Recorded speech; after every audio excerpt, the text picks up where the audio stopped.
morning, St. Thomas Aquinas. I'm Sophia Guido. And I'm JJ Hinnett, and welcome to STA23 News. On Thursday, January 26th, the National Honor Society ran its first blood drive since before the COVID pandemic. Fellow students and faculty put it all together and had it take place in the Canzaro gym. With the combined contributions of students and faculty of STA, we were able to register 78 donors, resulting in 54 whole blood and 10 double red cell donations, totaling 64 life-saving donations. The blood went towards patients with cancer, women who need it during childbirth, kids with rare blood disorders, and much more. If you missed your chance to donate, our next blood drive will be Tuesday, April 25th in the Canzaro gym. Now we're turning it over to our field reporter Najee Lovejoy to see how the winter sports season is wrapping up. He took the time to speak with a few of our senior athletes. Hi, I'm Najee Lovejoy, and this week we're going to be checking in with our winter sports seniors. So this last season has actually been really great. I could not have asked for really anything better. Everybody was nice, we all worked together, and I think we just had a really fun time. Season's been great, it's been a lot of fun. We've had its ups and downs, but so far it's been a really good season. I'd say my last season was a great experience overall. There were a lot of things that went wrong, there were a lot of things that went right, and overall as a team, I thought we did pretty well. It went really well. I mean, we were undefeated and we accomplished a lot, so I'm really proud of how it went. My last season's been great. I use this season as a training season, but going to the meets, watching my friends run, it was really fun, and overall leading the team, it's just a great feeling. Challenging, honestly, it's been challenging, a lot of different personalities on the team, so you gotta adjust to that, and it's been a challenging year, but definitely good. I'd say it was a good learning experience, to develop my leadership skills, and it was a lot of responsibility, but I was up for it. It's been very good. I got closer with newer girls on the team, and I also got to accomplish most of my accomplishments that I wanted to last year, so it's been good. It was great. It definitely taught me a lot, and it gave me a lot of opportunities that I'm really grateful for, and I'm glad that Coach trusted me to take over that. It was definitely a fun experience. It was great to see everyone else grow throughout the season, especially helping them out in their forms and different sort of things that they were having problems with, especially in consistency. And overall, I thought that it was just something that I learned a lot from. Going to Red Robin after GMCs and winning my Elizabeth Minuteman tournament. I would say my favorite memory this season was definitely winning our 5th straight division title in a row. It's something we haven't done ever, and I think it was really just a cool experience.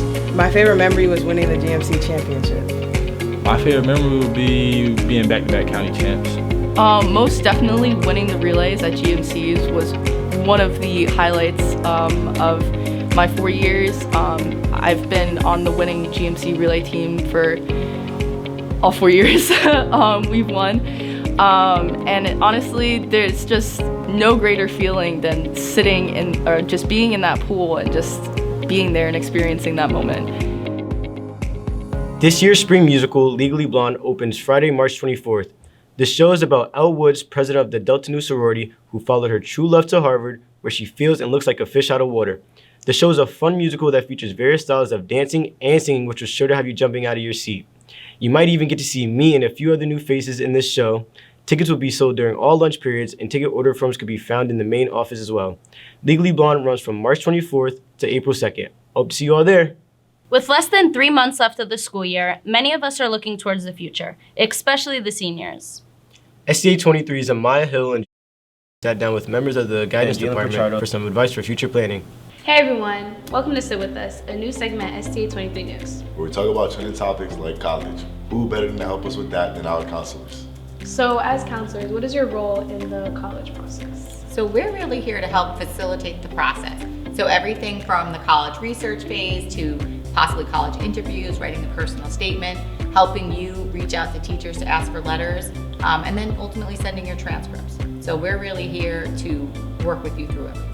We offer a class here at STA, the careers class with Ms. Lily. So Ms. Lily, can you just talk about the importance of your class? So it's a developmental program. We begin sophomore year, wherein you get access to the Navians program and you start your portfolio. start your research, you start thinking about your likes and dislikes, and you also get to fill out what possible jobs or careers you might like to do. And then the junior year, you come back, you connect those jobs with the specific majors and colleges. And then you begin the process of filling out your common application. We do mock interviews, if you remember. And by the time you're ready, okay, and your counselors are there to complement whatever questions you have, or to do one-on-one counseling with you to verify and clarify your choices, and if you need more directions. What should students look forward or look for in a college? Yeah, it's usually like a gut feeling. I usually recommend that you research first and then visit. And you'll get that feeling that, okay, the kids look like me, there's similarities, I like the way the buildings are arranged, I like their facilities. I think another thing that any student should do leading up to the application process for colleges is have conversations with your parents and really figure out what their standards are, what they want you to do, how far away you can go, what they can afford. Have those awkward conversations, and they are extremely awkward conversations, but you need the truth behind, you need the truth of what they're coming from before you start applying, because you might start applying to schools that you legitimately cannot go to financially. What's the best advice you could give to high schoolers transitioning from high school to college? Know that it's going to be stressful, and know that you're going to be successful. You have put in, and your parents have put in, an investment over the past several years. You've been paying your dues. Now, you're going to be able to collect on those dues. You are prepared. When people see your transcripts from a school such as ours, they know us. It's not like you're going to a podunk high school. An A here is an A. So my 4 years here went by faster than I could even imagine. And there were some things I wish I would have known when I was a freshman and a sophomore. Could you give any advice to freshmen and sophomores, what they should do now as their underclassmen before they get to being upperclassmen worrying about college? One thing I absolutely want to reinforce with the underclassmen is the younger you are, the better chance you have with raising your GPA. So right from the start, don't think, oh, it's freshman year, it doesn't matter. It absolutely matters, because freshman year, you're not fighting against 3 other years of grades.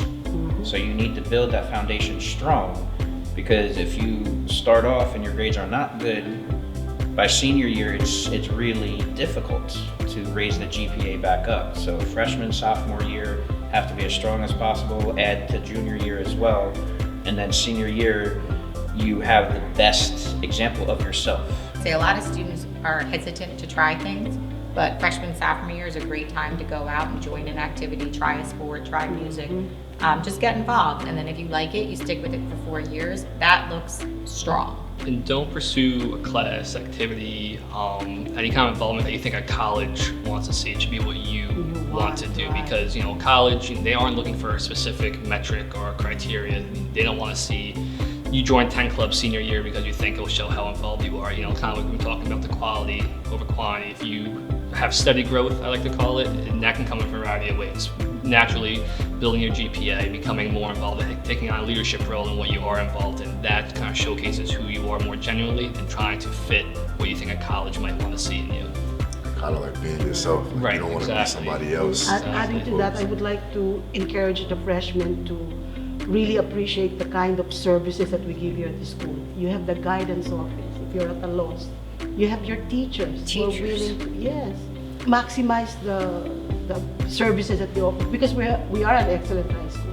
Underclassmen also looking forward to the upperclassmen for advice and stuff like that. You guys potentially are the best resources to them. Correct. Exactly. I mean, we're counselors. We're the old people they don't want to talk to in the building. So Speak for yourself. The obstacles that you guys might have gone through for your years in high school, share that wisdom with them. So we just want to take this time to say thank you, and we appreciate you guys for being here.